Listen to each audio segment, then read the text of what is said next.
చాలా రద్దీగా ఉండే అరుణాచల టెంపుల్లో ఈ దృశ్యం నాకు కనిపించింది. చాలామంది అక్కడ క్యూ లైన్లో ఉంటే కొంతమంది అక్కడ ఎలా మనం షార్ట్కట్లో వెళ్ళాలి అని ఆలోచిస్తున్నారు.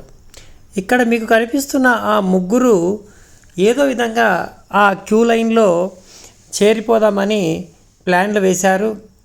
అంతలోనే అక్కడ ఒక అతను పైకి ఎక్కి ఆ క్యూ లైన్లోకి దూకేశాడు.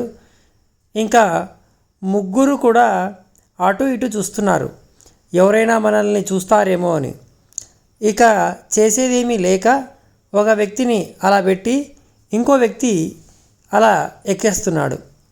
చూడండి ఎలా ఎక్కుతున్నాడు. అలా ఒకరు తర్వాత ఒకరు ఇలా ప్లాన్ చేసుకొని ఇప్పుడు ఇంకొక అతను ప్లాన్ చేశాడు ఎలా వెళ్ళాలి అని. సో అతను ఎక్కలేకపోతే కింద నుంచి దూరేసి వెళ్ళిపోదామని కూడా ప్లాన్ వేసుకున్నారు. ఇక చేసేదేమీ లేక చివరి వ్యక్తి కూడా అలా లైన్లోకి దూకేశాడు. చూడండి.